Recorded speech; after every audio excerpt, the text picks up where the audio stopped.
Alrighty, race fans, we are live tonight. I told y'all last night we would be back, same place, same time. Crooked Line Racing tonight has a brand new truck series for us. I'm really excited for it. I know there's about 20 drivers in here that are really excited for it. It should be a really good night of racing. Also excited to have a first timer in the booth with me here tonight, Mr. Matt Rogers. You can see him on Thursday nights racing in the Apex series. He's very gladly joined me here tonight. Matt, how you doing tonight, brother? Oh, I'm doing good. I'm excited to be here, man. That's always good to hear, and I like bringing new people up in the booth because people tend to get nervous when they join the booth for whatever reason. And I tell everybody every time, the main thing is to have fun. And if you have fun, then everybody's going to know it. And that's what's important. But see, go ahead, Matt. Oh yeah, I definitely have fun watching these races and going through these iRatings. These guys look like they're going to be pretty good. Going to be a stout field here tonight, and here I was scrambling trying to get everything taken care of on my end, and I forgot to turn the sound down from iRacing, so I'm having to do that right now. But we should be good. It ain't nothing's off limits here. We're gonna have fun, and that's the main thing we're about. Is these drivers getting ready to go into qualifying here at Daytona International Speedway. It's gonna be a rough one for some of these drivers, as you know. I mean, a little small mistake and the big one happens.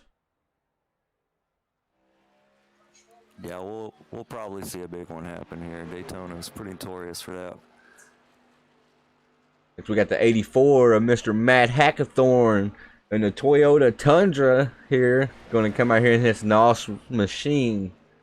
Going to see what he can put down as far as qualifying goes. Now, Matt, I want to ask you. You come to these plate tracks. A lot of people have different strategies whenever they come to a big super speedway. Do you like to be up front, away from the hornet's nest, or do you like kind of riding in the back? How do you attack a plate track like this? Well, I mean, it kind of depends. I mean, if you're up front the whole race, you're going to be wasting a lot of fuel. So if it's a long race and you need fuel, I'd probably try to stick in the middle of the back. But it depends on the drivers you have around you too. Got to trust who you're pushing, who you're around. That is very, very true. Good point. Speaking of fuel here tonight, they can only go roughly about 13 laps when they're out front. And the stages, we're stage racing tonight. Stage 1 is going to end as they come to lap 21.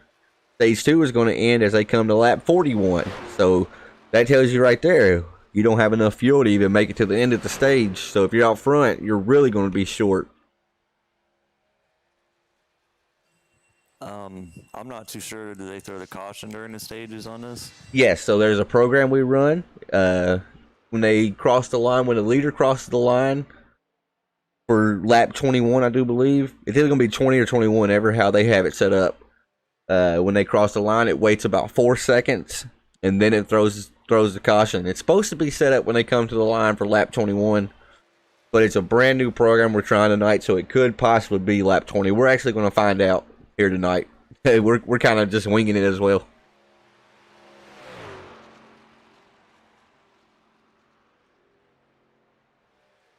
As you see, that 84 of Hackathorn, he's actually showing number 15 in SDK, so I probably will mess that up a few times here tonight. But he's actually went to third on the board, while Frank Barb in the number 29 Ford F-150 machine, he's currently sitting top of the board. Got the Maple Leaf Muscle number 52 in the Chevy Silverado. That's Jason Day out here for his outlap. It's maybe his first lap around right here. As the 52 just went top of the board with the 5250. We'll pull this up on the side. That way you should see more of the names at once. As Matt Hackathorn just went to P2 on the board. My approach, Matt, when we come to these big tracks like this, it's always I want the least amount of guys out my windshield possible. But now, like we mentioned, the fuel. If you're out in front of the pack, you're going to be burning a lot more fuel than the guy that's a little bit further back, because they're able to lift and stay in the draft and while also maintaining their speed. So it's It's going to be one big chess game here tonight. Oh, definitely. You could never tell who's going to win one of these races. That's what just told a guy in Discord. He said, "Man, I'm nervous about tonight." I was like, "Man, if you're out there on lap 80 and you're running 15th, you still have a chance to win this race here tonight." And that's just the way these super speedway races. That's how they shake out. Yeah, when the drivers get a little more aggressive towards the end, there could be cautions and strategies could be out the window. Anything can change here. It's so quick. That's why we love it. But I love it a lot more when I'm in the booth versus out there on the track. When we have a big series we race in on Sundays that used to actually be shown on TV live. They lost the contract this year, but man, oh man, when you start battling the points and you're like 2 races out from the playoffs and you're right there at the bubble and you come to a track like Talladega, Daytona, it's nerve-wracking, man. It's a whole lot easier for us tonight up in the booth than it is for these guys coming out. They want to set the tone for the start of the season because there's going to be probably about $300 on the line for the champion. It's all crowdfunded, so the more money we get put in, the more the purse will go up.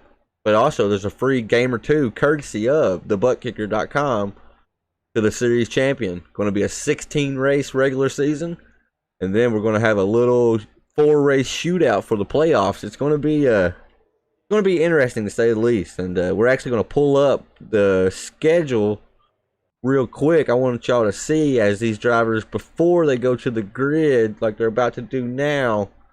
Let's switch it on over and see if we can see the schedule. So you see we're going to start out with Daytona. That's here tonight. The next week we're going from a huge track like Daytona. We're staying down in Florida, going to Lakeland at the USA International. Then we're going to Dover, Five Flags, New Hampshire. And then I see a track like Darlington, the 14th race out of a 16-race regular season. That can be a make or break. And the thing I love about this series, and especially like Thursday nights in the Apex series, it's a win and you're in format. You win, that punches your ticket to the playoffs. So whoever wins tonight can have their ticket already punched for the playoffs. And that's just awesome. I mean, there's nothing better than to reward a guy that goes out there, lets them all hang, and goes out there and gets the W. Well, it's definitely good to have that card in your pocket when it comes to playoff times, especially if it starts getting a little crappy during the year. You're exactly right. So we're going to take it over to the Five Kings Network. We're going to go to the grid real quick. We got Maple Leaf Muscle, Jason Day, and from Five Kings Motorsports representing the home team here tonight. He put it on P1 out front of the field. Then we got Cindy Taylor starting outside row number 1. Joe the Show, Mr. Bachette. He's from Virginia, driving the number 27 here tonight. He's starting inside row number 2. Matt Hackathorn from Ram Racing starting P4 with Dalton Kilrow. He's rounding out your top 5 qualifiers. Aaron Bockover in the TNA Motorsports. He's starting 6th. Mark Arthur is going to be rolling off P7. Nicholas Biscotti will think maybe possibly starting 8th. Kyler McHorder 9th with Reed Christensen finishing qualifying in P10. And we got Frank Barb starting 11th. Alex starting 12th. And we'll keep going down a little bit. Alex Coffey from Runts Racing starting 13th. Hi, Miss Kelly Coffey. I know you're out there watching. John Curtis starting 14th. Brandon Mettler starting 15th. Chris Carroll in 16th. Christian Pittman starting 17th.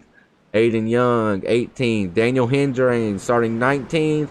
Tony Benfield starting 20th. And we got Mark Lewis. He's going to be playing shotgun to the field starting 21st.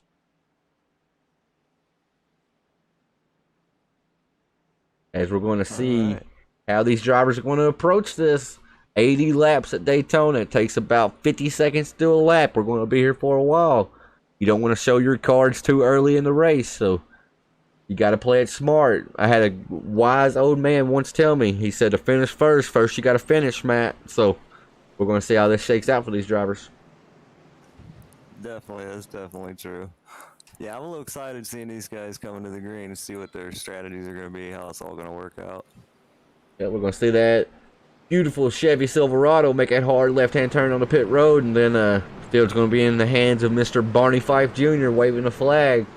This driver's got to wait for the green flag on the first start, so we're just mere seconds away now from the start of a new series here at Crooked Line Racing. We've had many series come and go. This is the next one in the line.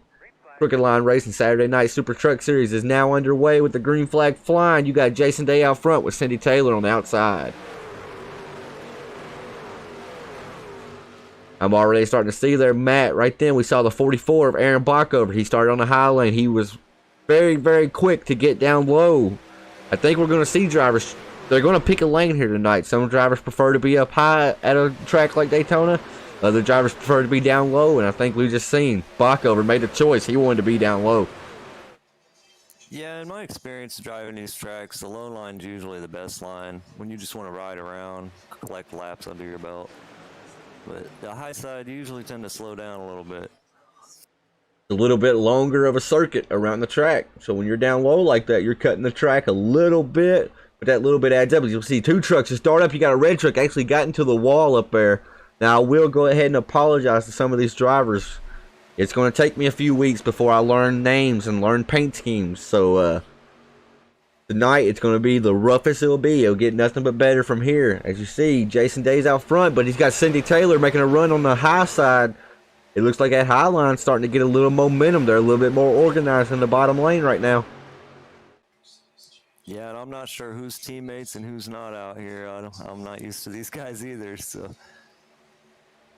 That's what we're going to have to learn as the weeks go on, because a track like Daytona, it's definitely nice to have some friends in your back pocket, that's for sure. Yeah, it looks like they're electing to go to the high side, maybe try to get more cars up there and just pass the leader. Yeah, the 52 I thought was going to have the preferred lane around the track, but right now, he's a sitting duck. He's actually having to fight for third over Matt Hackathorn right now on the outside. These guys are still keeping it pointed straight, though, at Daytona. Man, oh, man. Now, are they running open sets tonight? This is a fixed setup league, and we're just using iRacing fix. So when we get to the tracks like USA International, per se, it's going to be tough as we actually see a driver jump down on the apron. They said they seen enough. They was ready to go to the back.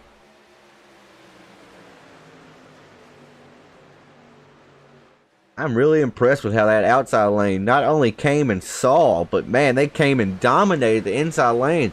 Let the 07 of Cindy Taylor, who started second, now out front, leading the inside line. Got the number 1 of Nick on the outside now. They swapped some spots.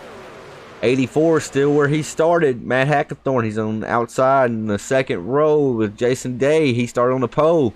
He's inside on the third row now as we've just seen the 1 of Nick move down to pick up the bottom lane. Yeah, he didn't waste any time in taking over that first spot. But like we mentioned, you got 20 laps for stage 1. You only got 13 laps worth of fuel in the truck. You're out front like that, you're by far, I mean, it's easy physics, easy math. You're using more gas being out front, so you got to be mindful of that. And another thing, like we talked about with the 16 race regular season, whoever finishes first in the chase, it's just like the NASCAR, or whoever finishes first in the stage, it's set up exactly like NASCAR is, meaning you finish first, you get 10 points. You finish 10th, you only get 1 point. And so like second will get 9 points, third will get 8 points, and so on and so forth. So stage points will be really crucial as the season goes on, and that all starts here tonight at Daytona, the opening race. Oh, for sure. Those drivers that are going for points, they're definitely going to want to try to win every stage they can. Absolutely. We're going to jump on board with our driver who put it on the pole. We're going to see what he can see out his windshield right now. And basically what you see right there is a lot of trucks. That's a weird looking paint scheme right out in front of him right there by Cindy Taylor. I do say so. It looks like it has a little bit of camo mixed in with it maybe. I'm not exactly sure. Looks like they might have sprayed camo on top of a pink car. Right, yeah. It's pretty neat though. Pretty wild. I'm excited to have somebody else up in the booth. So Matt, he was the one that ran the 96 truck that had Five Kings Network on it and had a little bit of rough luck Thursday night at Bristol.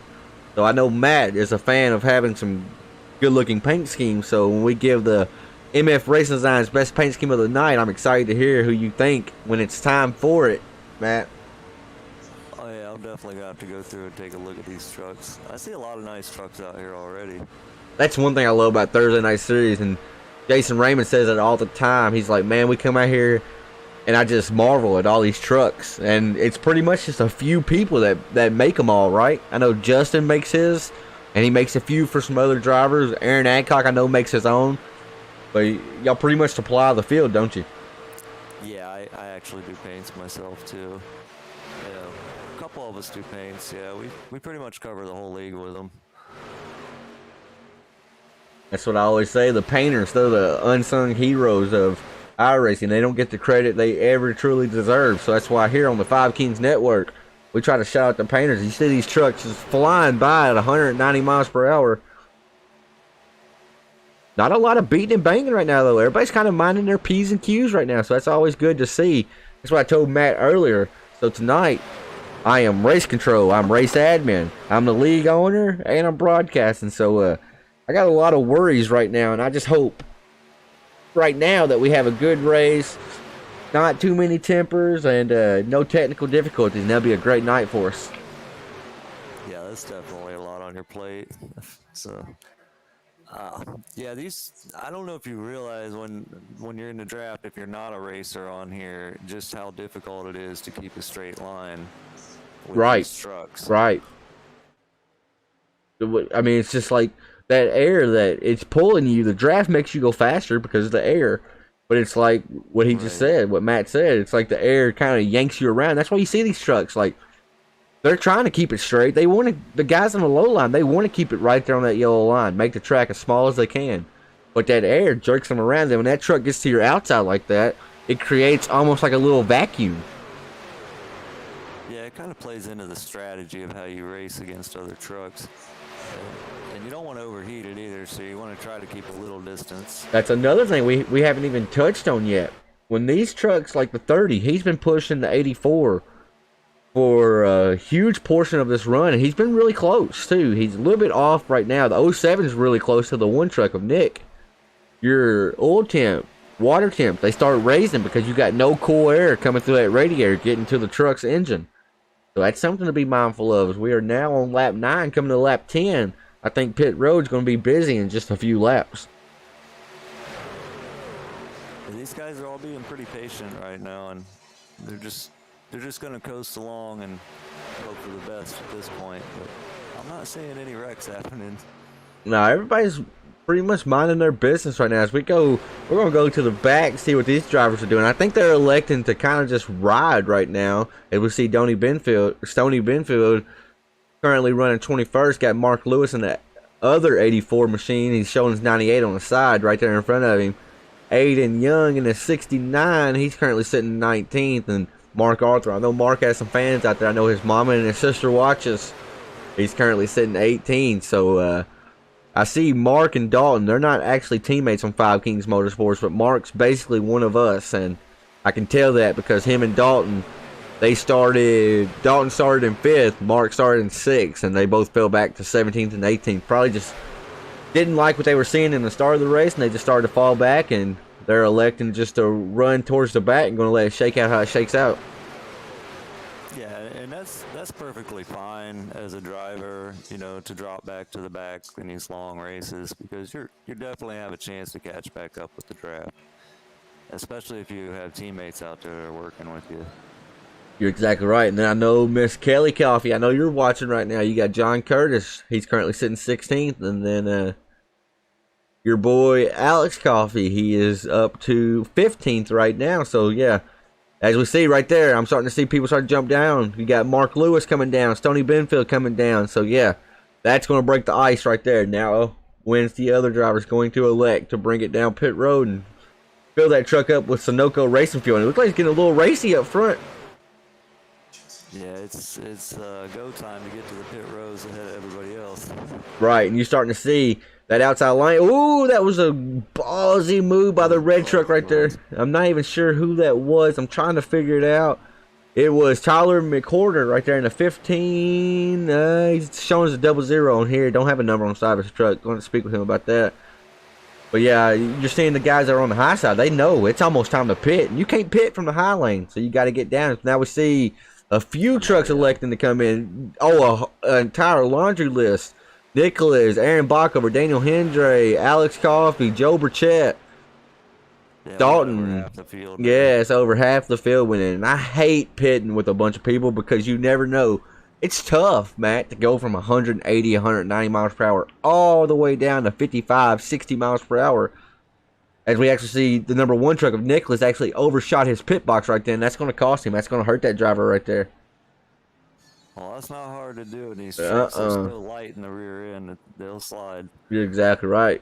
You're seeing just all fuel for these guys right here. Dalton Kilroy's taking a long time on pit road.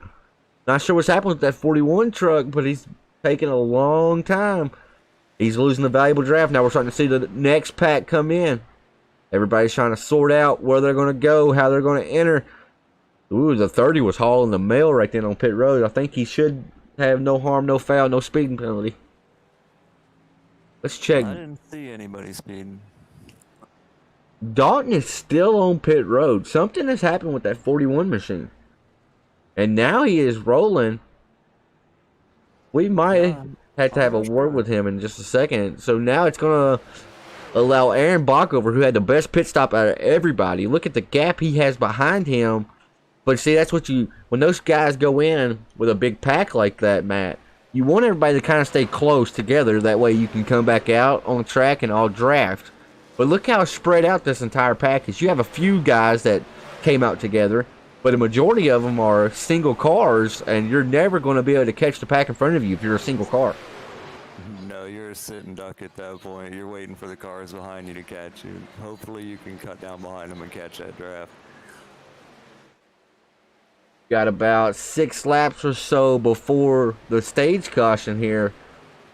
That really did shake up the front, though, because well, not really, though, because look, Aaron Bockover, he was running up towards the front. Just look at the momentum the high lane had right then. That 52 truck was leading the second group that pitted second. And man, oh man, they just blew the doors off the 52 and 99 of Chris Carroll. But now everybody should be able to get their momentum, get the RPMs turning up a lot higher now that they have about 8 to 9 cars in the line. Well, we got a few takers the outside. Let's see what that happens there. And you got the 2 Canadians, well, they were leading outside. And then you got Joe Burchett. He jumped up in front of the Canadians of the 52 of Jason Day and the 99 of Chris Carroll. They said they got a whole nation behind them, so they're going to try the outside lane. But Joe Burchett saw it coming, saw the run coming, and decided to put the 27 truck, throw his name up there in the hat. It's a little hard for me right now to see the numbers and get everybody's names straight. So. You're watching on Discord too, so that makes it a little bit harder. But you know, we just talked about this. So we just saw before the pit stops, Mark Arthur in the 12, the pink and white car, sitting second inside row number 2. He was running like 17th before the pit stop. He's currently running 3rd and 4th. That shows how quick stuff changes when you're racing here at Daytona or just racing in general, but it can really change. If you nail the pit stop, and I have to guess that 12 truck nailed his pit stop, to go in 17th, come out 3rd, I mean, that's pretty impressive when nobody took tires. Everybody just took fuel right then. You definitely have to nail your stop, and everybody has to nail at the same time around you. When he gets out there with that group, he can definitely catch up.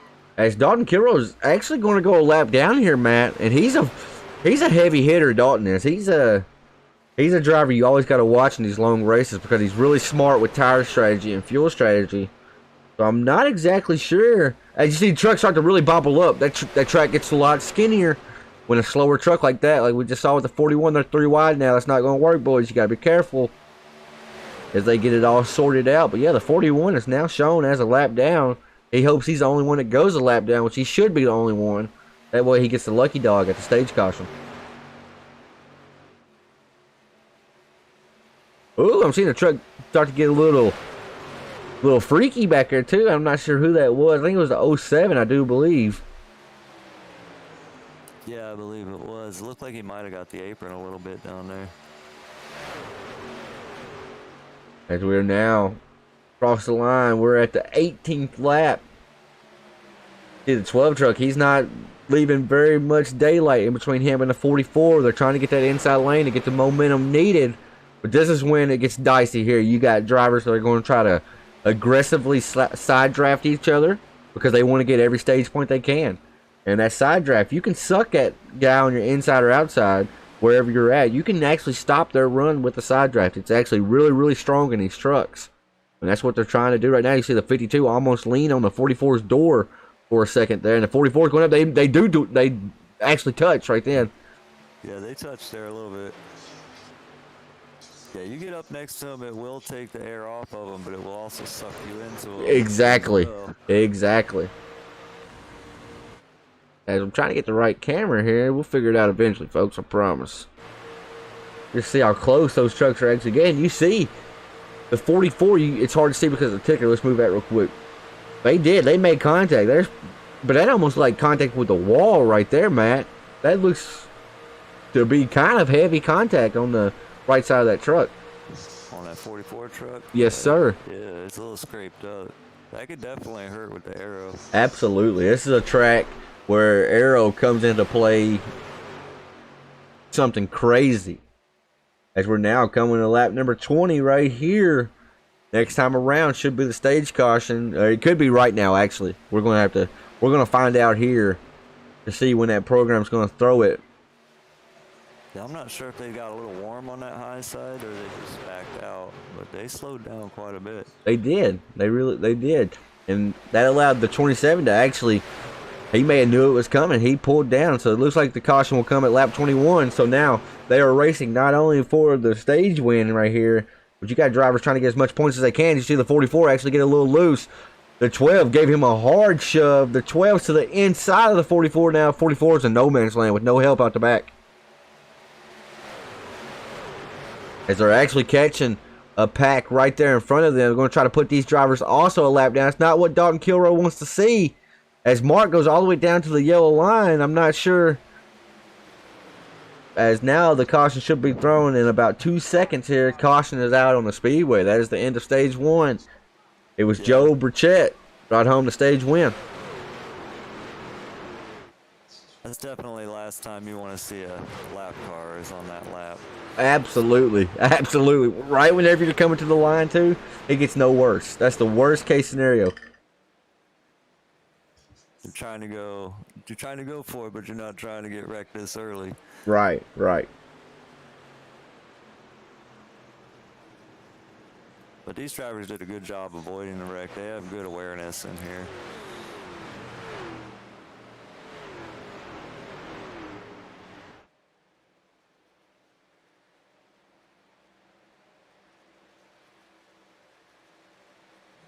And for all you guys out there watching, we drive in cockpit view in this, and it's hard to see out your left and right side and see cars coming at you. So it could be pretty stressful, and the pressure is real.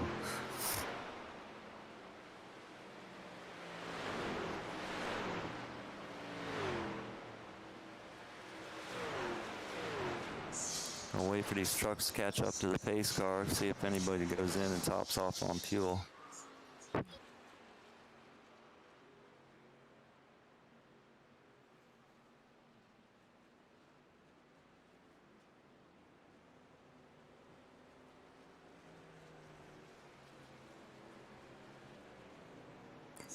Yeah, they're checking up on this backstretch here. I'm not sure what's going on.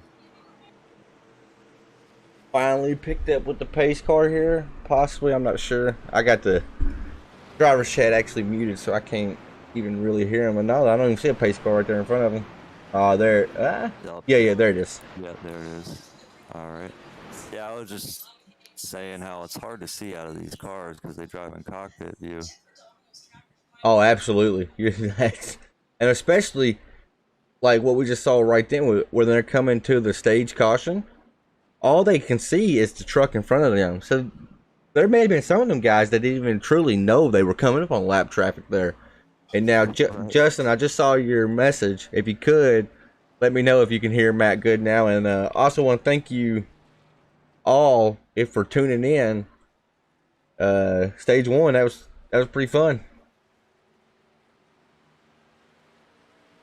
But now, Matt, I must ask you, if you're out here, you're a racer on Thursday nights, like we said. Plate tracks, tires don't matter a whole lot, but now they can if the track's hot, and this track is pretty hot. Do you take tires right now, or do you just take fuel and get back out there? That depends on how many sets you have. It, So they got two sets in the pit, and of course they got the set they started the race with. yeah, I don't think I would have took tires yet, but I think the next time I stop and the time after I would take them for sure. Because yeah, this track's like 119, 120 degrees. That's pretty hot. And when you get these tires wore down at high speeds, it starts swerving around.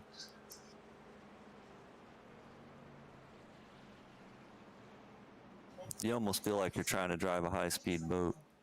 Exactly, exactly. I'm sitting there reading their chat right now. Lori Law, Miss Law, if you would, I would change your click on the little gear looking thing on your settings and maybe make it like 360p or something like that. I'm not sure why you're having buffering issues right now. I got Kelly Coffee in the chat. I'm here. Go Coffee and Curtis. Patience is the key. You're exactly right, Mama Coffee. Patience is a virtue here tonight at Daytona. As you see, Mr. Curtis coming down now. Going to try to fill his truck up with some Sunoco racing fuel. Yeah, I always try to come down and top off every chance I get because every lap counts. Every lap counts, especially when you're short of making it to the end of the stage. You got to. As I'm actually seeing Jason Day is showing us 2 laps down. Not exactly sure what happened with Jason here. He's not even on the track anymore. Let me see if I can find him in Discord. We were supposed to talk to Dalton too, and I forgot. I'm gonna pull Jason up really quick. Jason, this is Tanner Marr or Matt Rogers in the booth. You got a copy? Yep, go ahead. So I'll be honest. I muted my mic, went and grabbed something to drink, come back, and you're not on the track. What has happened? Well, I put enough fuel in for 20 laps, and then the caution came out at 21, so I ran out. So I was on the backstretch, went a couple laps down, had to tow, still in the pits to get fuel, waiting for a tow. So I'm already 4 or 5 laps down, so my race is over. Oh, wow. Yeah, so I think the program, I wasn't sure how it was going to throw it. Mark was the one that set it up. I wasn't sure if it was going to be coming to lap 20 or coming to lap 21, so that's a tough break right there. Yeah, I took a gamble. I took just enough fuel so I could get back out. Right. Go right to lap 20, but we only go 7 or 8 laps on fuel between runs is makes it tough to calculate, right? So. Right. All right then. Well, just try to stick to it and maybe get back out there and maybe have a caution fall your way and get back on the lead lap here, Jason. All right, we're getting ready to go green. You could tell he wasn't very happy right then. Just kind of made a little bit of misjudgment right then, Matt, and did not calculate enough fuel into the truck. And I mean, you see the outcome. I can totally relate. I've done that so many times. It's a tough break, but no risk, no reward. But sometimes it just doesn't work out in your favor. You're exactly right. You see here, so where the drivers came and topped off right then, that's why the inside lane had a lot more trucks. It was putting all them guys, iRacing was putting them all down on the inside. That's why you only see about 4 trucks on the outside lane here now. And you got Reed Christian currently leading it with Joe Burchett right there behind him. But now, we mentioned the outside lane. That's a broadcast curse right there. We mentioned something. The opposite happens. And man, oh man, did you see that truck dart up back there? Oh yeah, it looks like we have a couple takers to pit row over I'm not exactly sure. Got some fast guys actually going to pit road. Chris Carroll, Christian Pittman, Daniel Hendry. I'm not sure what these drivers are electing to do. They're all on the same team channel, I do believe, too. They are. This has got to be a fuel strategy. He said they get about 10 laps per tank, so they're only going to pit in 4 laps anyway. Right, but only 3 trucks. And they're probably going to go a lap down, I'd guess, right? It's a good possibility. It looks like they're taking their time, too. Yeah, I'm not exactly sure what's transpiring here. I'm a little confused on this one too. Yeah, I don't know.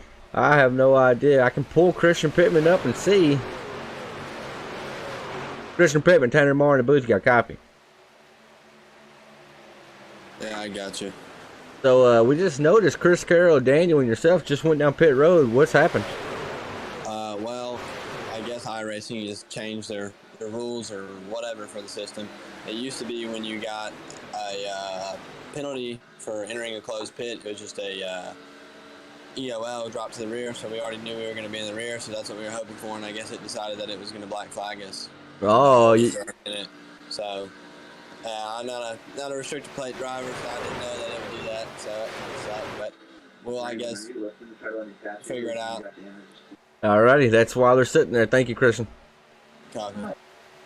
Man, oh man, you got drivers making mistakes, and that's 3 fast drivers making a mistake there. Well, that's a tough break there. I'm not sure how the ruling is, to be honest. So I guess that is how it goes. I mean, you enter a closed pit.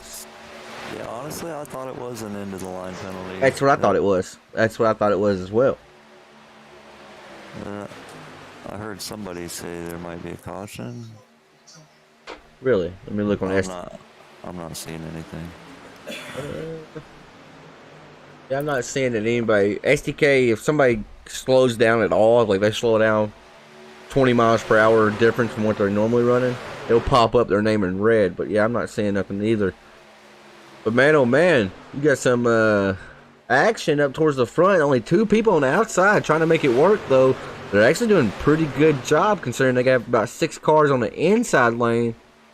But the 07 and the number 1 of Nick, and we saw Nick overshoot his pit box, and I'm actually thinking Nick might be a lap down because I'm not seeing him on SDK. The 1 car? Yeah, he is. He's a lap down, running 16th right now. He's up here trying to fight and get a lap back, I think. Getting a little help from a lap car. I can't tell, but it almost looks like there's a little damage on that 07.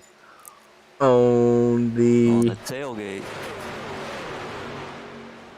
Yeah, I seen it right there. There is a little bit of damage right there. That's probably slowing him down. Yeah, that's not letting the air go over much. You see Mark Arthur though, that 12 car jump up to the outside. A little contact almost between him and a 44. He wasn't having any of that. He was in the front.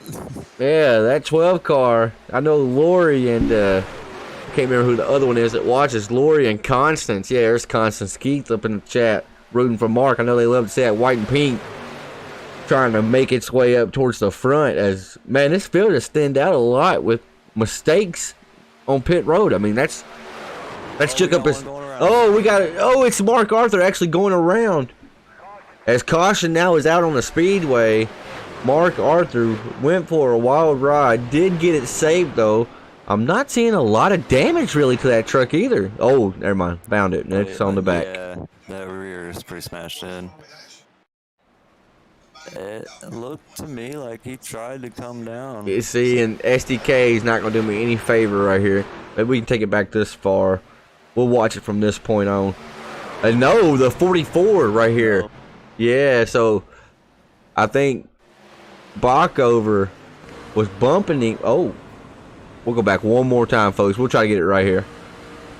He definitely had help. Net code right here. Did you see the net code? Yeah, it looked like net code to me. Straight up net code right there is what actually turned Mark. Last time, watching it back one more time. But you see the red truck kind of come up, and it just, iRacing thinks they make contact, and I mean, pick the rear end right up off the ground. Right. There's a mile and a half between them trucks right there. Man, oh man. He's got some serious damage to him now. Got some serious rear end damage, and you just mentioned it with the 07 truck. Any type of damage. Now, if I'm going to have damage to Daytona, I'd rather it be in the rear end. But with his splitter, or spoiler, I mean, sorry, being a little bit dinged up, that's going to really, really upset the way the air works around that truck. And it makes a huge difference on how it drives and how fast you are. So let's we'll keep the camera on Mark here and going to see if he's going to elect to take a fast repair or not. I hate to burn a fast repair this early in the race, but man, you just might have to. Try to save them as long as I can. Absolutely, but you just may have to right here. Yeah, if you're not going to keep up with minimum speed, then there's really no point. You might as well use it and hope. Although I think what he's doing here, he knows he's only going to have about 5 to 6 laps before the next stage caution. Stage 2 has flew by, but before the next stage caution here, so he's going to get all his damage that he can fix while on pit road, and then if he's really hurt down on power, he just got to be careful and don't go a lap down between these next like 5 to 6 laps, and then at the end of stage 2 and lap 41, he might then elect to use his fast repair. So he's going to save it right now and see if maybe he can stick out here and have enough pace to stay with the field without having to use his fast repair. And now we're actually going to call up the driver of number 12, have a quick little word with him. Mark Arthur, this is Tanner Marr, Matt Rogers in the booth. You got a copy? Yeah, I got you. Boy, oh boy, you wait till you watch that replay back and you're going to be angry. You're not going to be angry at another driver. You're going to be angry at iRacing. But I'll ask you. Say there's a mile and a half between us, but yeah, it's one of the worst netcode incidents I've ever seen in the trucks. Right. But Hey, go ahead. Coffee said he broke the lane change rule on the last restart. What do you want me to do about that? Just tell him we'll have to watch it afterwards. Remind the drivers, if you will, after the interview here, and then we'll talk about. Don't do nothing here. Yeah, don't do nothing here. We'll just watch it. All right. Around lap 30 or something. Yeah, something on the last restart. Okay, all right. And then Mark, I wanted to ask you. We saw you at the start of the stage 1, just riding around towards the back. You had such a fast pit stop. You came out and you were third in line, actually fighting for a stage win there. Is that kind of your strategy for tonight? Is ride around to the end of the stages and then try to be there at the end? Yeah, you know as well as anybody that knows me, I hate this kind of racing. So I just kind of ride and, try to be, try to show your strength, at the end of stages. And at the end of the race, I was pretty fast there by myself on the outside. I don't know. I just got hooked, and I don't think I hurt the truck too much. I think it's mostly to the rear. Yeah, you got pretty significant rear end damage, but you might be okay here, Mark. Yeah, as long as the nose is good, I think it's going to be all right. But yeah, I was just trying to get as many points. And hold on a second. I was just trying to get as many points as I can and try to finish as good as I can. That's the name of the game in this stuff. Just survive. Right on. It's Mark Arthur, driver number 12. Mark, you have a few fans out here rooting for you. Good luck to you, brother. Thanks, Tanner. All right, he hadn't seen the replay yet. I can tell he has a broadcast up, but I don't know how y'all do that. I can't keep the broadcast up in the race, and I know Justin does it too, because Justin he'll talk to me some during the races. Like we'll actually talk. That's too distracting for me when I'm racing. I'll watch them later. Right. I did go back and look at, and the 18 did cross before the finish line. Really? From the outside into the inside lane. Okay, so it was actually somebody called it out on Coffee for the lane change. Okay, I got you. As we see here, it looks like everybody mind their P's and Q's this time. But yeah, that's something that we gotta watch. So we're supposed to have live race control in this series, but my admin that normally helps me, Joshua Sexton, he's the second in command here at Crooked Line Racing. He is actually a real life racer as well. He drives asphalt sprint cars and made a big trip from Michigan down to Alabama this weekend, doing a big race down there. So good luck to you, Mr. Joshua Sexton. If you're watching, hopefully you and all of Team 151 Racing are doing pretty good on there. And I-97 is sure getting into that third. Yes, They're trying to keep it up there. So I haven't ran these trucks a whole lot on super speedways, I'll be honest. So I don't know how the bump draft really works with these trucks. Now I know like the ARCA cars, it's a complete no-go. Don't do it. Like you'll bounce that guy off in front of you when you try to bump draft. But I mean that 97, he wasn't even really flush with the 30, and he was pushing. They looked pretty stable. It seems in my experience that if you tuck out... Oh, they're going to go around. The 84 is starting to go around in front of the pack, and you got just calamity right there. Yep, that's what it is. We talked about it's going to happen, the big one, and we just saw it right then. Man, oh man. You just see 84 getting turned. Comes back up the track, nowhere to go for everybody else, and then just destruction from that point. I'm not sure if the 84 just came off the wall or if he had help getting up in there. I don't know, but SDK has been annoying tonight. It's not showing me the real stuff. Here we go. No, he just got help from the 18. Him and the coffee just going for real estate that was already taken. Sent the 84 around. Coffee got a little bit of damage. Mark Arthur got a little bit of damage. There's about 6-7 trucks that were involved right then, Matt. Oh, that's a bad break for these guys. Especially somebody like Joe the Show. I mean, he's been out front this entire race. Got shuffled back a little bit, and now he's out of a fast prep. They're just trying to be patient, right? And hold it till the end, and you get caught up in it. Welcome to Super Speedway racing, and now that's going to leave a shootout if they go back green. We'll have to wait and see what my racing admins how they ruled this one, if they'll go back to green or if this will be the stage caution. I'm not exactly sure how they're going to do this. Yeah, that'll be close. Dalton Kilroe, Tanner Marr in the booth. You got a copy? 10-4. So Dalton, with that caution coming out at lap 36 there, you and Mark are my racing admins here tonight. Is this the stage break, or are we still going to go to lap 41 like we had discussed? Well, from what I am hearing from Mark, what we're going to do is if we go green on lap 41, we're extending the caution. But okay. I do not believe we're going green on 41, so we will still go green in the stage, because we just got 2 to green right now, so that means we'll be going green on 39, I believe. So it's going to be a 2-lap shootout for the stage. 2-lap shootout for the stage. Alrighty, so hearing that, what's the game plan for you as you're getting really close to that final stage? What do you think you got to do to put that 41 up front?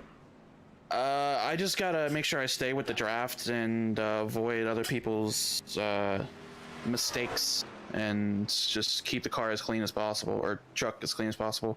So far, I've done an okay job of that. I did just run into the back of, I believe it was the 00. Mm-hmm. Going through 1 and 2 because everybody checked up because somebody chopped somebody's nose off. But yep. I definitely sorry for him for that, because I know he got damaged and a couple other trucks got damaged. But yeah, I just need to stay out of trouble and hopefully can be there at the end of this race. Hey, real quick, Dowden. The heat of this track, is this affecting how this are driving at all? Not necessarily. I would say it's probably more just some guys still a little too shaky with the steering wheel and kind of moving all over the place. It's not really like I wouldn't say it's a track heat thing. These trucks are they're not even moving that fast compared to some other stuff that would actually be affected by this heat. So these things are kind of planted, so I don't really foresee the heat being the reason why people are all over the place. One more question to you, Dalton. We noticed, me and Matt both, that first pit stop, man, you took a tent with you and camped out on pit road. What was the deal with that? Yeah, I got an unsafe entrance. I hit that little cone. Oh, okay. Okay. I was lucky to be able to get out of the pits in a decent enough spot to where the lead pack was right behind me. Yeah. And I could just kind of stay with them. And got lucky that a couple lap cars up ahead were kind of beating and banging coming to the end of the stage, and was able to get the lucky dog there. Okay, that's what we were wondering. But yeah, I know it definitely seemed like a lot of the guys getting on pit road that stop were taking it very, let's just say they were going Miss Daisy when they could have gone probably another couple, well, for like instance, 500 feet or something. For instance, in that, Mark, when y'all decided to go down pit road, you were running 16th, Mark was running 17th. Mark came out in 3rd. So, I mean, if that tells you anything. Yeah, but I think some guys took a little bit more fuel. Some guys might have forgot to uncheck tires. Maybe. We only took what we needed, so. All right, on. That's Mr. Kilroe, driver number 41, Daddy O's Barbershop Chevy. We're going to move you back down to your race team, and we'll be calling the action. Good luck to you, dog. Thank you. I figured the heat would play to some effect in this track, especially on the high lane. I thought just maybe Possibly. It might be a little slick out there, but I mean, Dalton said these trucks are pretty planted, Matt. Well, they are pitting pretty frequently too, so Right. that they would be cooling the tires off a lot more. So yeah, I can see it probably isn't as big an issue as it might be on long green flags. As I'm seeing, I think Jason, nope, from Nick is 2 laps down, and Yeah, Jason Day is 2 laps down. Only 2 lappers. Which is not bad because we had people serving a penalty a while ago, a minute penalty at that. So not bad for those drivers to get back on the lead lap.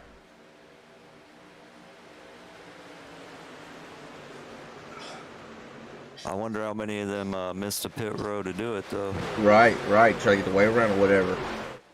You see the 44 going to try to go to the outside by himself. And, man, there's a huge gap between 4th and the rest of the field. The 41 of Dalton Kilroy, just talked to him. He said he's just going to try to keep maintaining what he's been doing, take it easy. But can't take it too easy. Right, yeah. Yeah, they got a good start, the first 4 trucks, but that pack's going to catch up pretty quick. In my experience, anything from a second, if you're 1 second or closer to the guy in front of you, don't matter if you're in the truck, Xfinity, or NASCAR Cup cars, you have the draft. So anything over a second, then you're up subject to actually lose the draft. And yeah, I mean, they fell back a little bit, but that draft kept them within striking range, and man, they got up there pretty quick. Well, when you double up like these front cars are doing, you actually gain a little more speed in single file. Absolutely. It's looking like the aggression is ramping up a little bit. As you see the 97 right on the tail of the 30 and the 41, as he fell back a little bit right there, but of course because I was going to mention it, but he was glued right to the back bumper of that 44. As you see, ooh, that's never what you want to see. When you're pushing somebody, you don't want to see that guy blink out. Yeah, it's a scary thought. Yeah, that's terrifying, man. But I want to see if Mark got his damage fixed or not. Hard to tell. We have a caution on the speedway. That is going to be the stage. Yep. Gotta sound like an idiot here, but yeah, that's the stage caution. But I'm trying to see here. Can you tell if that 12 got it? No, 12 did not get this damage fixed. So Mark's still riding around with a little bit bent sheet metal in the back, but still looking fairly competitive right there. He finished that stage in P14. As long as he can keep a truck tucked up behind him, he should be all right. But if someone pulls out on him, he's going to drop. Got Aaron Backover going to win the stage. Dalton Kilroy brought it home second at the end of stage 2 with Reed Christian running out your top 3 finishers for stage number 2.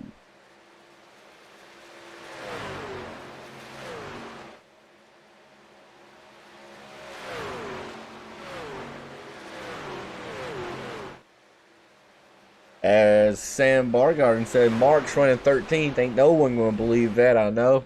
He's found himself in a little bit of trouble here tonight, Sam. He actually, we'll say Netco did him no favors whatsoever. There was about, what do you think, Matt? 75 feet between him and the truck underneath him.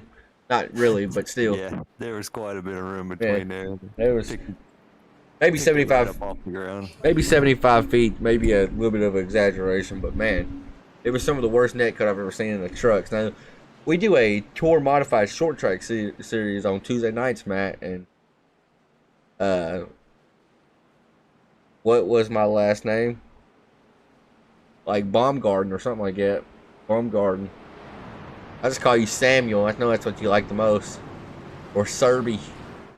But, so anyways, we do a Tuesday night tour modified series, Matt, and it seems like the net code is really prevalent in those cars. It's I don't know what it's to do with the Nerf bars around it or what, but I've seen people, Martinsville, seen somebody on the apron, and then had another guy up near the wall, lap guy letting people around, and all of a sudden you just hear metal on metal. And like, that's not exaggerated at all. It's really, really bad. So that's actually why we bumped up their incident limit for Tuesday nights, because netcode is so bad in those cars. Yeah, some cars are worse than others. I'm guessing it has to do with attendance. They're going to work on the more important ones first. Right. as it's looking like Mr. Kilroe beat his buddy Aaron Bach over off pit road. I Oh, didn't see if anybody took tires or not. just looking at the pit time spent on the pit stall, it's looking like from Aiden Young on back, they either were getting damage fixed or they took tires. So that's, you got about 1, 2, 3, 4, 5 guys that possibly took tires right here, or like I said, they were getting damage fixed. And I want to check out Mark, see if maybe he got his back end fixed up or not. He did, so now we know that 12 car, unless, yeah, I mean, ain't no way they fixed it that good. I mean, there's no guaranteed cautions from here out. Right, so right. A good strategy, if you think there's not going to be any wrecks, is to go ahead and get it fixed. Exactly right.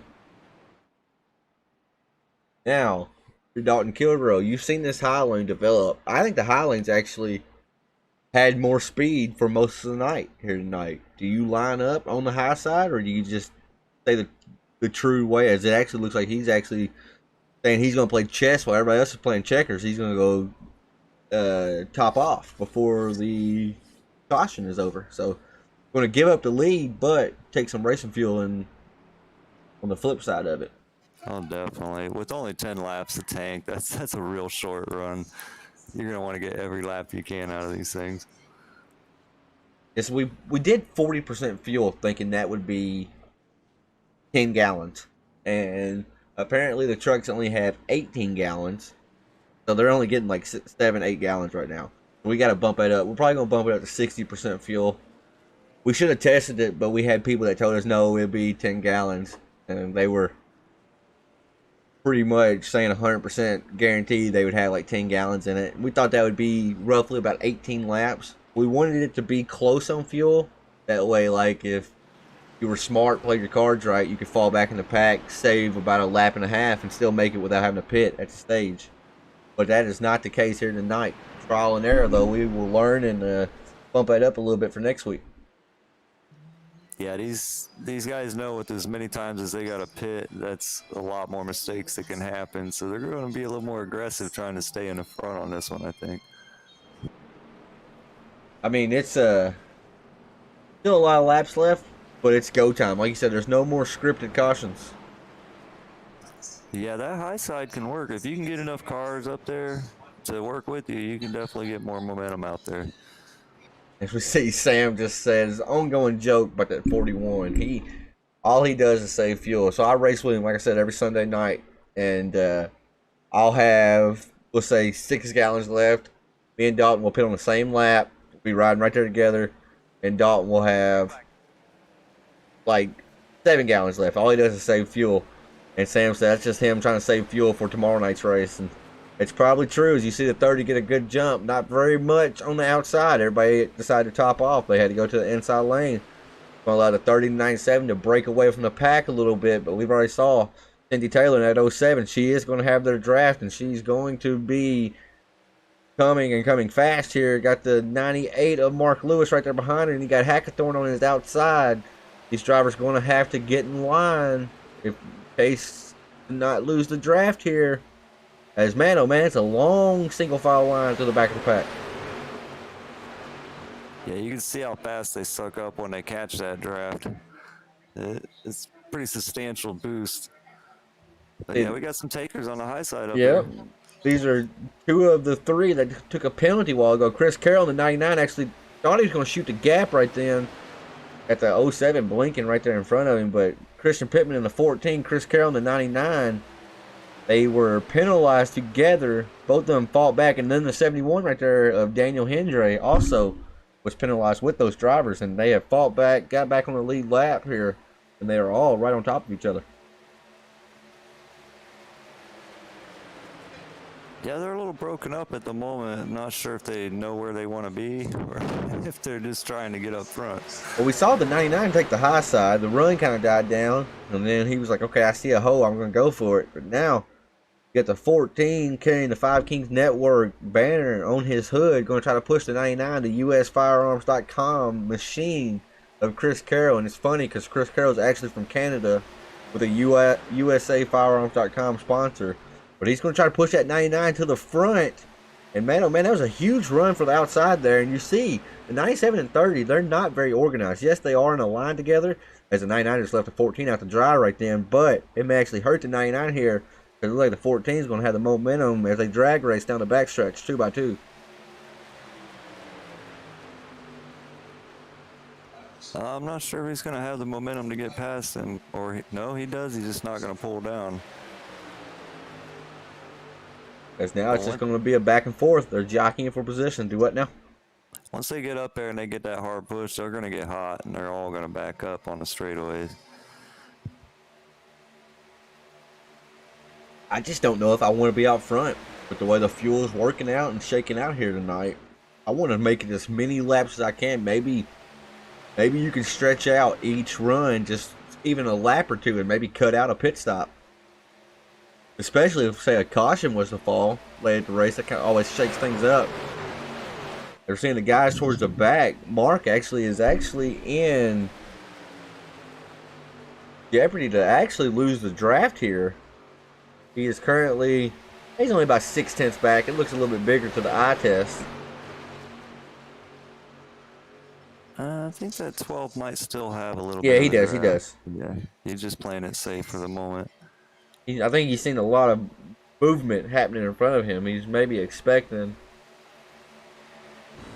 We go cockpit cam to see what Mark's actually seeing right now. He's probably sitting in his living room in his underwear playing iRacing right now, but he's still living the life of a racer because I know he's racing in VR right now too, so I can only imagine what it's like looking out that windshield, seeing all them trucks up there in front of him, all of them darting and dodging all around. It can get hot out here in these rigs. Do you race in VR, Matt, or are you racing on monitors? No, I race on monitors. I do have VR, but it's just not for me. It's very awesome, but it's not for me. Right. Yeah, I know Dalton, Mark. There's a few of them in here that race VR and they swear by it.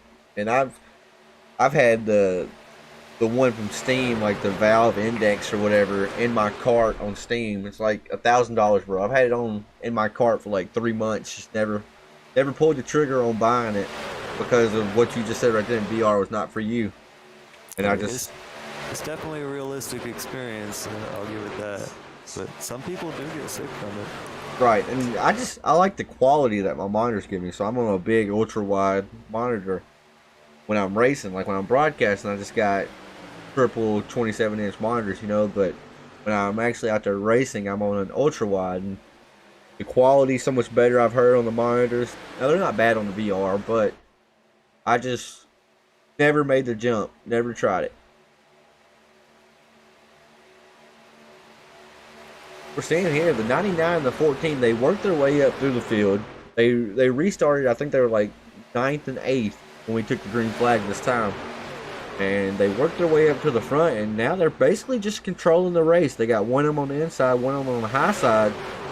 Unless somebody tries to shoot the gap between Pittman and the wall, or shoot the gap between Chris Carroll and Christian Pittman, this is how they're going to remain until something shakes out here. You see the 84 giving the 14 a big shove down the backstretch, but that 99 is going to be having the momentum right back. It just flip-flops so quick, the way the momentum works. Yeah, I think that 30 car would be the one I'd watch out for in this race. He's been taking it easy, staying behind the 99 the whole time, to saving his gas. Yeah, you're saying while everybody else is playing checkers, he's playing chess, huh? He's thinking big picture. Second's usually the best position to be in on the last lap. Oh, absolutely, absolutely. I mean, I love leading anywhere we go, but I think leading is the most dangerous spot to be in on a plate race. Leading on this track just makes everybody hunt you down. You're exactly right. Exactly. That 84 got shoved to the outside. Or is he? Yeah, he's on the lead lap.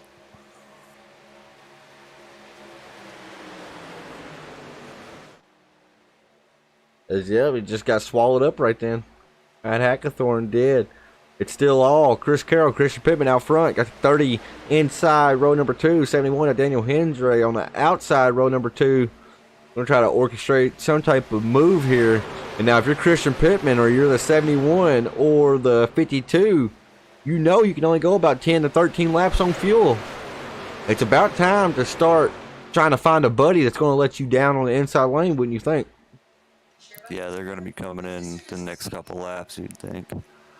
That's Jason Day, the 52, the Maple Leaf Muscle up there trying to contend and get a lap back. If a caution was to come and he gets none of it, no part of it, he would receive the lucky dog, be back on the lead lap. But right now, everybody's looking like we said earlier, they're minding their P's and Q's. There's still a blue car back there. I thought he was going to pit. He got so far down the apron. These 3 cars on the outside, they're holding their own pretty good, though.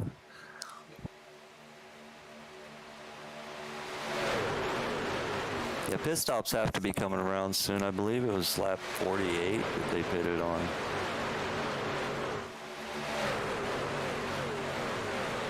They pitted on lap 43. So absolutely pit stops are right around the corner. You just seen the 14 come down. So yes, I think the 14.99, they're probably working together the way it looked. Looked like Chris Carroll actually allowed the 14 to come down. But now he's going right back up. It's probably running pretty low on fuel by now. Yeah. I mean, both them guys, they have been pushing this entire time. They had to be pushing to get up there from 8th to 9th. So, I guarantee they've been pushing a little bit, and now it's getting to be close to sputtering time, I would think.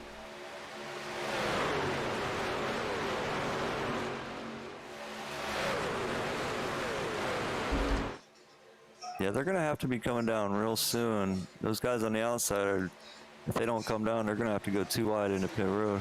That's never, ever any type of, anything good can never come from that. Sorry, it took me a long time to get there to say that. Guys, if y'all are watching at home, please do us a favor here at 5 Kings Motorsports, 5 Kings Network. Slap that like button if you don't mind. It helps us out tremendously with the YouTube algorithm. As we are getting close to green flag pit stops, so we just crossed the 25 to go mark.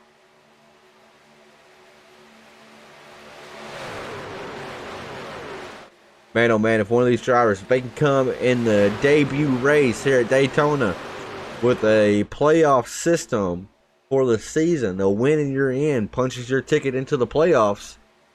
Man, if you can come to Daytona and leave here knowing that you are secured in the playoffs, that would be huge. It's definitely a weight off your shoulders during this season. Absolutely. And this track being what it is, it looks like they're coming in for pit stops. Yep, we got 99 coming in. Did anybody come with him? I'm currently typing in the chat. Yes, I can't see, but I've seen at least 4 or 5 cars. So it is time now for pit stops. This is when you got to worry. Don't make a mistake. You cannot afford a mistake at this point in the race.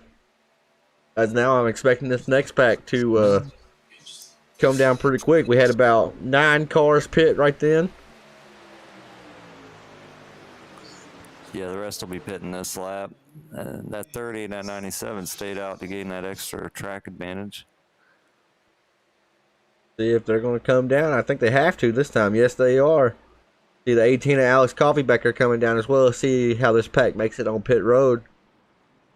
71 of John Curtis. Mark Arthur, look at him. He drives at the end about 5 inches deeper every time. And I mean, it pays off for him because he has an early pit stall too. Maybe as we're seeing him drive through pit stalls. Every second counts. Every second. Yep. You don't want to be 1 mile under that speed limit. Well, it's looking like after the green flag cycles here, it's going to be Chris Carroll and Christian Pittman back out front. But look, no help behind these drivers. The closest driver to them is Cindy Taylor. She's over 6 seconds back behind them. As the other pack is coming off pit road now, but they're not going to be up to speed. That scares me for Chris and Christian because this other pack, they're coming off pit road pretty organized. There's 3 cars right there we see. 4, 5, 6. And you know, those 6 cars are going to be faster than these 2 for sure. Oh, definitely. Once they get up to speed and they get in a pack, yeah, they can get up to them real quick. So they're going to try to get past them with everything they got right now. Absolutely.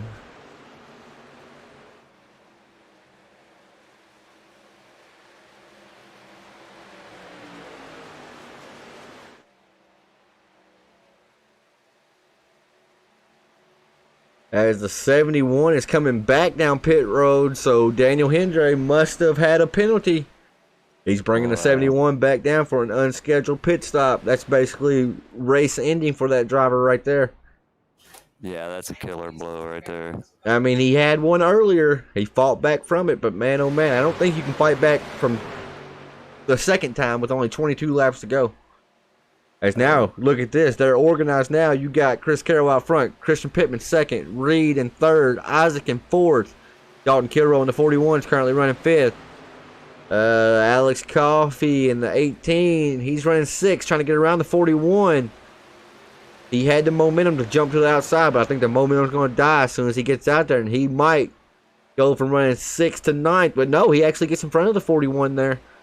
Then you got Baco over in 44. He's currently running 7th, and Mark Arthur running shotgun to this front pack. He's running 8th. Yeah, he wants to get out in that high line so bad, but nobody's willing to work with him. As they're actually coming up on lap traffic here. Kudos to lap traffic for going all the way up, giving these boys all the room they could ever want here at Daytona. As we're now 21 laps to go, getting ready to be 20 this time by the stripe. It's getting ready to be go time. The time to just ride around the bottom, click off laps is getting ready to be thrown completely out the window, and that's bad news for Chris Carroll because he has some hungry drivers right there behind him. Oh yeah, spread out as this field is, you're gonna have to get aggressive now if you want to get up front.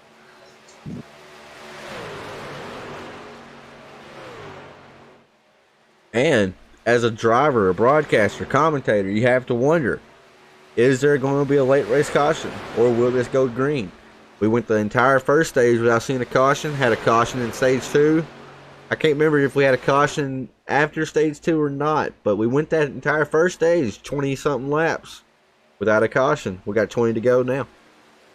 No, I don't believe there was a caution after stage 2.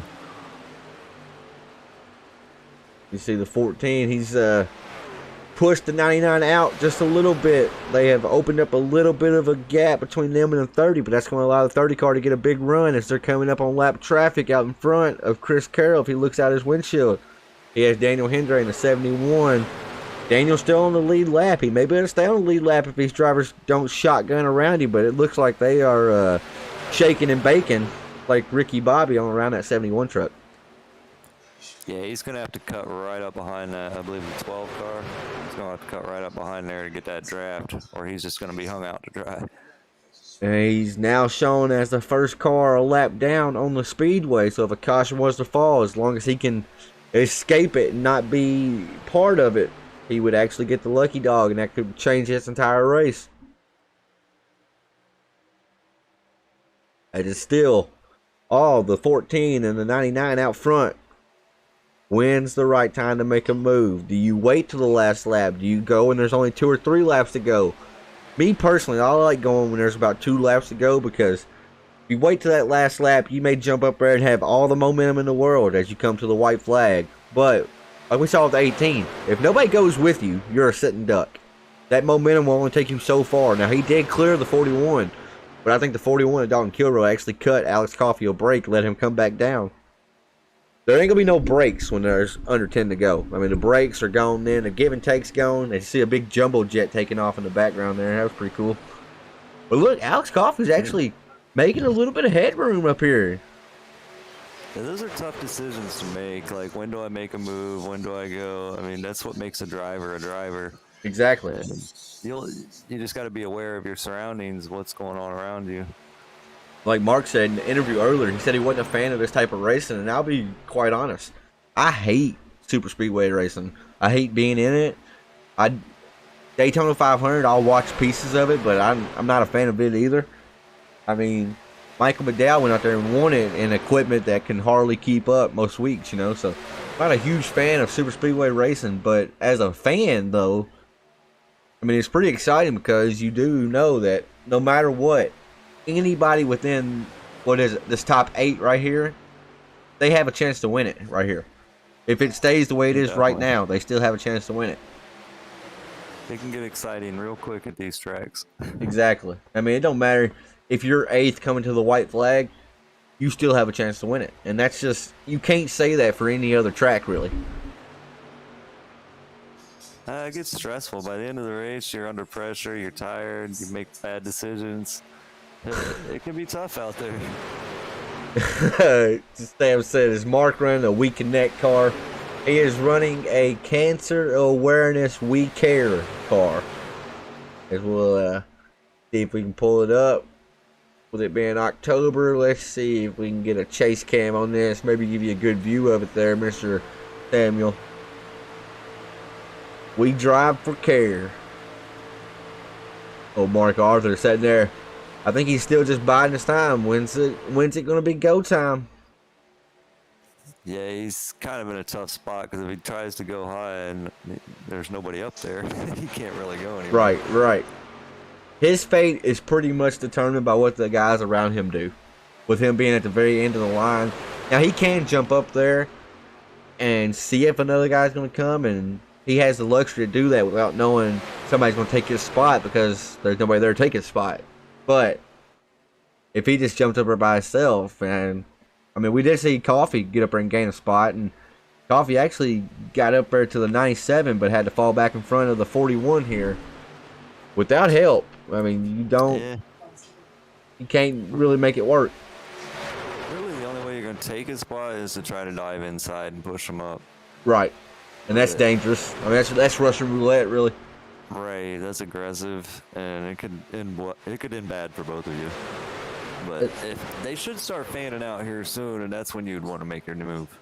As we're actually going back to the other pack right now, so there's 8 drivers in this pack as well. But if it just stands like it is right now, they are actually, that time around the track, they were actually the faster pack. So Joe Burchett leading that pack did a 49.37 versus Chris Carroll leading the other pack did a 49.66. So this pack is a little bit faster, but there's a 6-second gap between 8th and 9th place.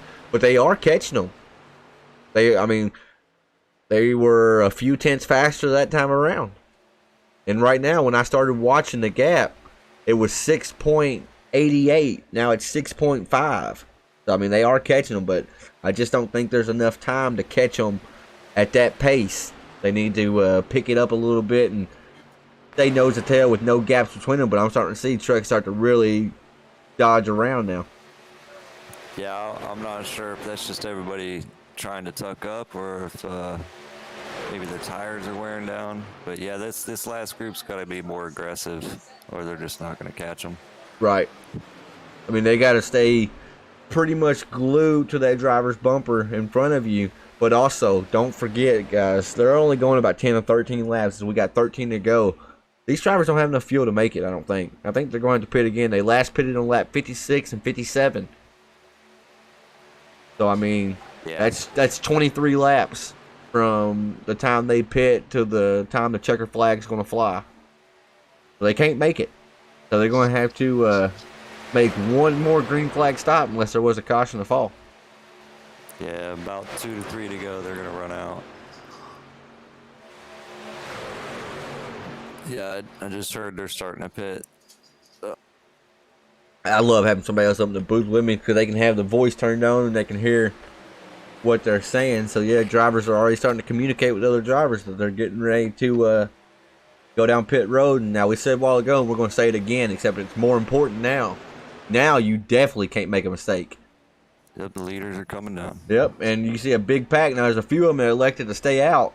But I would much rather come in with the big pack. I know it's more dangerous, but it's like a risk versus reward type deal. You got more trucks that can push. But now, if you're that second lane, I was going to say they need to come with them. And they are. They're coming too. And you really can't use a strategy of taking less fuel because you need a full tank to get to the end. Exactly, just because you don't know what's going to happen. And like I said, the way they came in, they basically need a full fuel tank to make it to the end. So now let's look at the race off pit road. Dalton Kilroy gained a lot of spots. Mark Arthur got squirrely off pit road right there. Not going to lose a lot of time, I don't believe. But this is where you got to be careful too, because this apron right here, it has no banking hardly at all. It's very, very slick. We see Dalton actually drifting it a little bit down there. Chris Carroll might be out in front too much. I think it's going to allow that 41 to 18 to suck right up to him and have a bunch of momentum, have a big run. Right now, it's all Reed and Isaac out front with the lap car of Daniel Hendry and the 71 pushing them around. Yeah, I don't believe they pitted yet. They have not. They last pitted on 57, so they could go about an extra lap.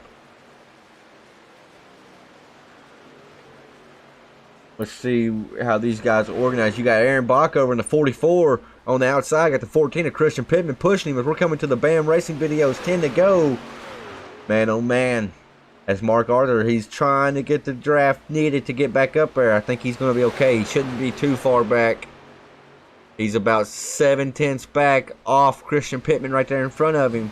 He's okay. He's still in the clutches of the draft. We got Reed, Isaac, and Daniel, the lap down driver, is down pit road. As we switch away and come back, and Chris Carroll has jumped to the high side. Took the momentum away from the 44. 44 is going to jump down to the 41. I don't think we're going to see single file anymore here tonight. Yeah, they know it's go time. They got to get up. They got to get those positions. As you see the lap down car going to go to the pit road, I do believe. He just went down to the apron. So kudos. I don't know who. That's Tyler McWhorter. We like to see that here. As you see 4 cars on the inside, 2 cars on the outside. It's kind of cool though the way it shook out. You got exactly 6 cars up here in the first pack.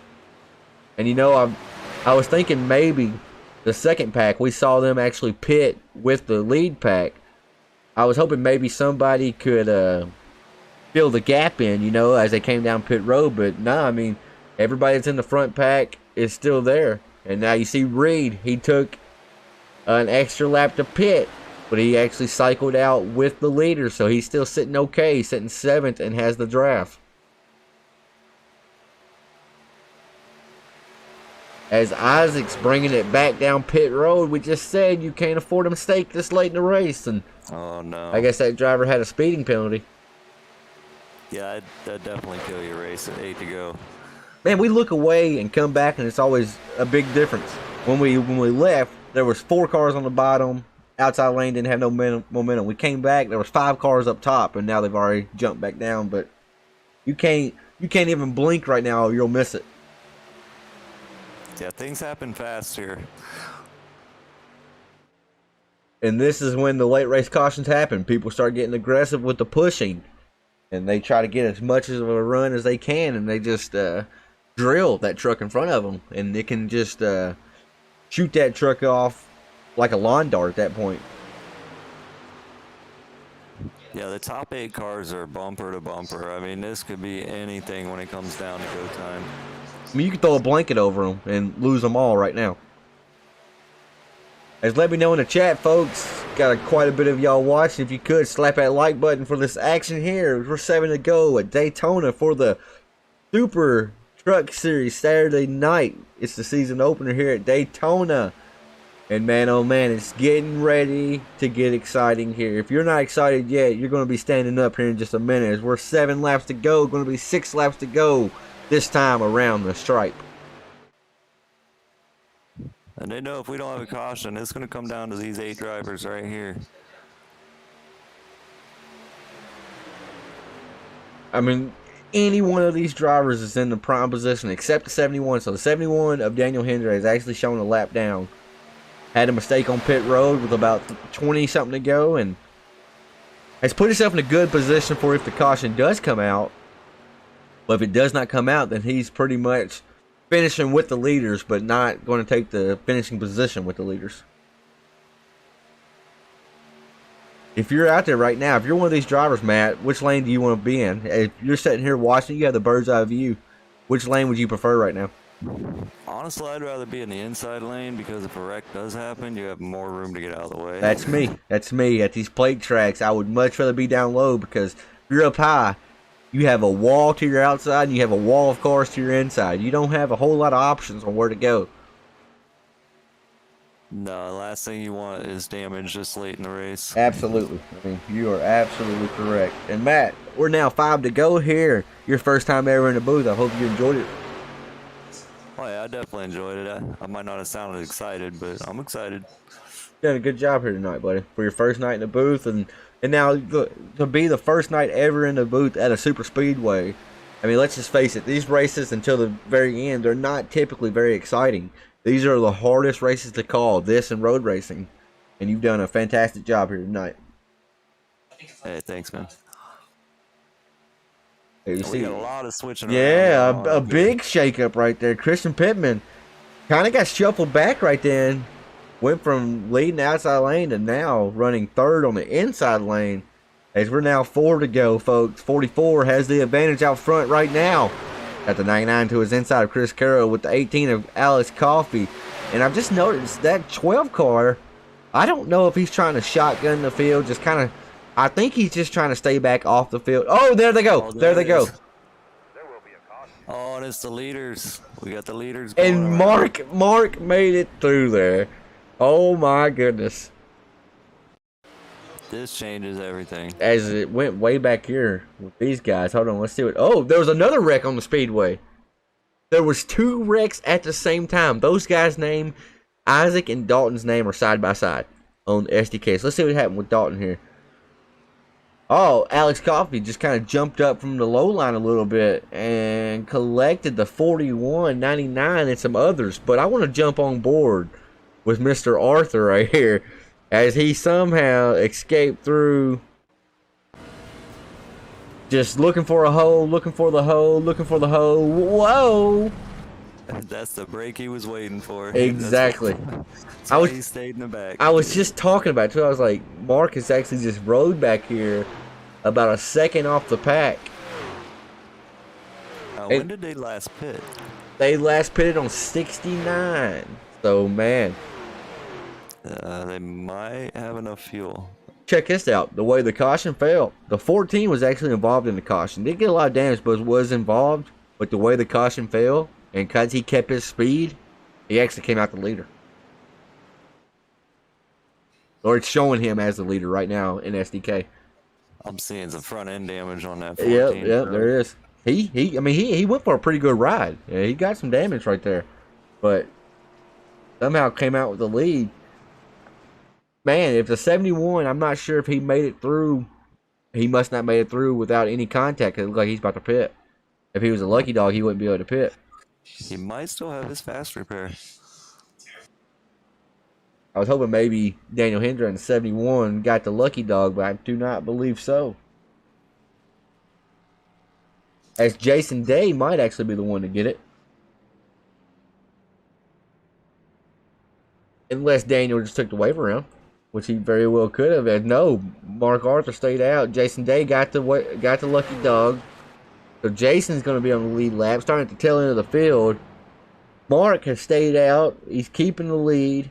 We know he don't have a fast repair, but didn't get no contact right then. That number 12 may just went from 0 to hero with that very, very, very smart driving by sticking off that pack. Yeah, that caution definitely worked out in his favor. Yep, Sam said, I knew he was hanging back there for a reason, and I was just talking about it. I was literally just saying, his truck's either hurt or he's staying back there because he expects some late race shenanigans. So we've already talked to him once, but we're going to pull him back up because I know he may need to change his panties after that wreck. Mark Arthur, we're going to talk to you once again. Man, oh man, you were hanging back off the field a little bit there. Was you expecting that to happen? No, they were racing so hard. I figured it might happen, so I was just kind of holding back because being the last car in the pack like that, you can get a pretty good run. So I was just waiting for about 2 to 3 to go. Then I was going to just try to slingshot past them, but then they got up there and had to hold hands, so I kind of lucked out there. So. How scared was you when you saw them other two guys starting to come down? You've already chosen your line at that point. You were completely committed to the grass. There's not a whole lot you can do at that point. I mean, it had to be pretty scary at that point. Yeah, I wasn't going to turn once I got on that green. If I did, it wasn't going to do much. But it's green white checker here, so I'm kind of low on fuel. So I hope they don't do it again. Man, oh man, it's Super Speedway Racing, Mark. Good luck to you. We'll be up here calling action. Thanks, Tanner. Yes, sir. Man, oh man, that's funny. I can't believe he skated through there just like that.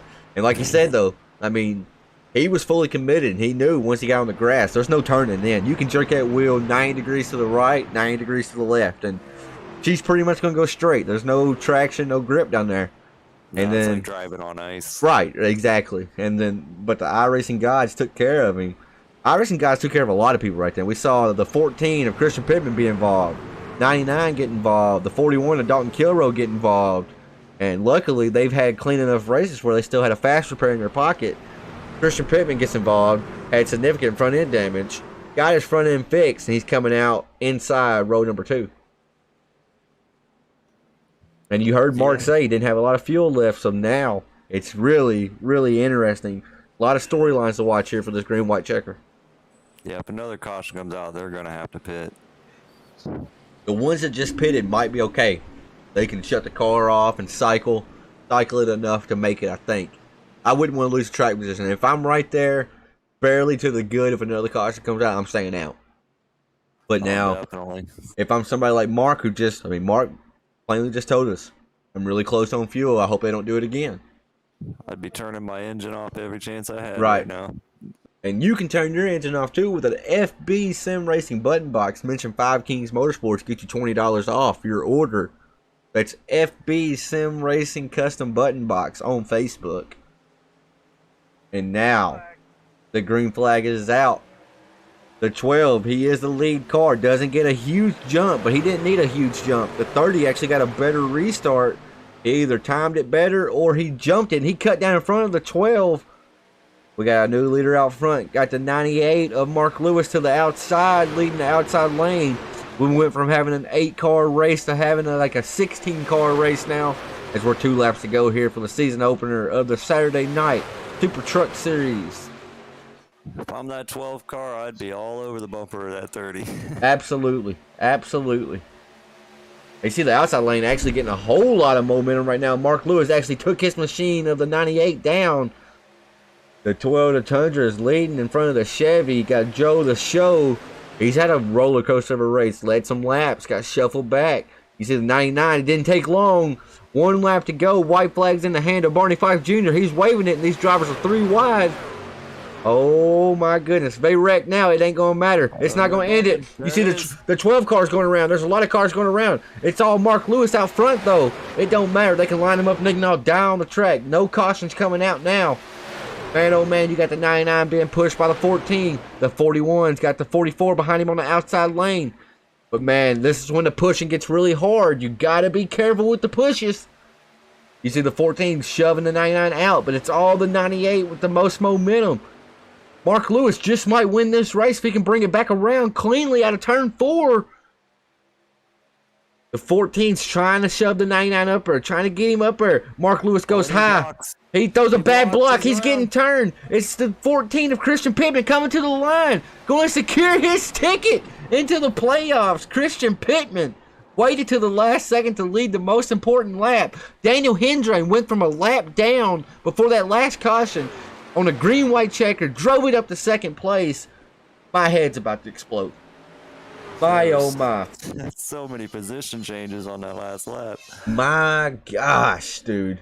My head is about to explode. Mark Arthur, the leader at that green-white checker, brought it home in 14th. That's Super Speedway Racing at its finest right there, folks. I hate to see it for the guys that got tangled up, but man, if the rest of the season's like that, I'm going to need some freaking blood pressure medicine. That was a good race. These drivers had a lot of awareness about them. Good race.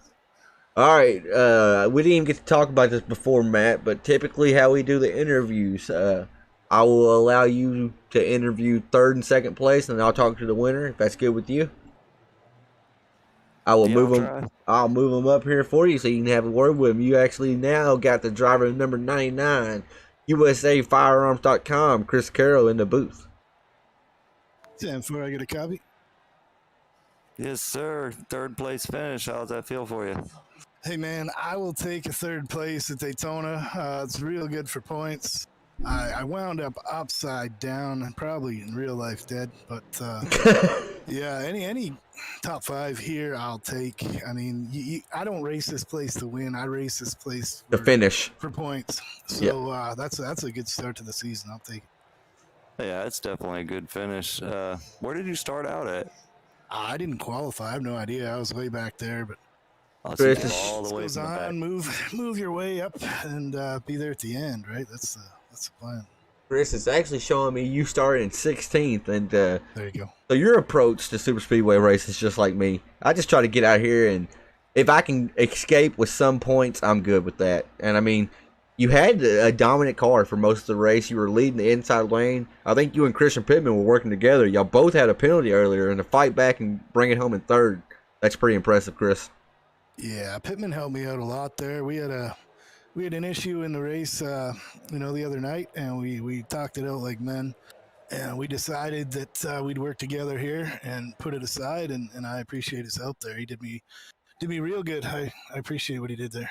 It worked out for you, Chris. You ended up bringing home in P3. You brought up the tail of the podium. You got to talk to us, tell us who makes that 99 so fast each and every week. Well, it's always USAFirearms.com. It's all over my truck there. Awesome guy, and Brian Zimmerman. And I got to thank Pit Lizard Performance and all the boys that make this truck go fast, and all you guys for the broadcast, man. It's super cool. Always fun to come out here and put on a show for you guys. I think you're forgetting, though, Dutchie's League and special events there, Chris. 10-4, man. If you want to plug that, I'm not going to stop you. Right on, brother. Hey, congratulations, Chris. That was fun. We're going back to your comfort zone next week on a short track. USA International will be calling the action. Maybe talking to you next week. Good run here tonight. Yes, sir. I don't have to start in the back either. We can start in the front there, maybe. Right on. All right. Thank you, Mr. Carroll. All right, Matt, you have Mr. Daniel in here now. Daniel Hendry, how's that second place finish feel? I'm still trying to get the pucker effect to go away. So, I don't think I took a breath the whole last 2 laps. That was really good. That was some really tough racing. You guys were switching a lot out there. Yeah, I kind of got caught off guard and behind by a speeding penalty in the second stage, and never got the caution that we got in the first 2 stages to get that lap back. So with the fuel run so low, what was the strategy out there to get up front? I don't think there was much of a strategy, to be honest. It was just basically run it till you had about a lap left and come in. I mean, it wasn't. I'll interrupt with that and say that was a mistake on our end. We were told that 40% would take you about 10 to 11 gallons. Gotcha. I think what you have tonight, 8? 7.5. Yeah, that's ridiculous. So we'll definitely be bumping that up because that's not. I mean, y'all are pitting about every 12 laps, and that's not how it should be. But still, Daniel, before that last caution, you were a lap down, brother, and brought it home P2. How crazy is that? That was crazy. That's what I'm saying. I was running a lap down. Well, I should have been third place, a lap down. Right. Just kind of riding, just praying that exact scenario played out. And not only the only way I had a shot. And not only did it play out, you escaped it with no contact. That way iRacing gave you the lucky dog. So, I mean, man, the iRacing gods, they wasn't looking after you with the speeding penalty, but they were looking at you at the close of this race. Daniel, talk to me. Who makes that 71 so fast each and every week? Definitely have to throw a huge shout out to Martin Sports. And we have actually a new team on board that we're kind of kicking off for the Road to Pro in the trucks. It's Lunatic Racing. Got to thank Martin Sports. East Coast Oils for everything they do. Yeah, man, it's that was a hell of a race. Right again. on. Good to see. Good to be talking to you again in a Crooked Line sanctioned race, Daniel. Hope to see you next week when we go to Lakeland, USA International. Maybe next time we can do like a winner's interview instead of the second place again. Right. But still, nonetheless, still a good run considering you had, what, 2 speeding penalties tonight? I had one speeding penalty right there.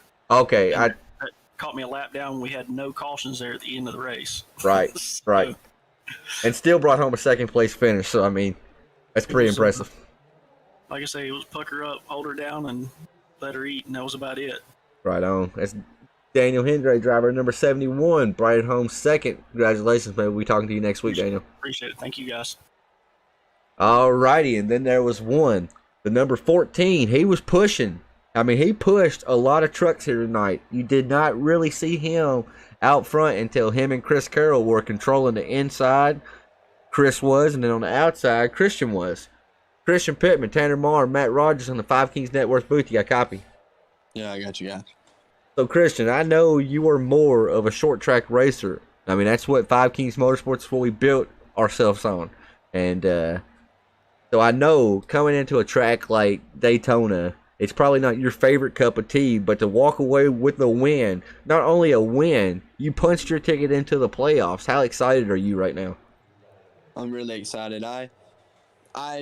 Me, Chris, and Daniel, it's funny, the top 3, we all got that penalty after stage 1, and so we were kind of all down, and we kind of knew that fighting back all night was going to be us 3 because we were all in the same boat. We got to get a caution, got to get our lap back and go.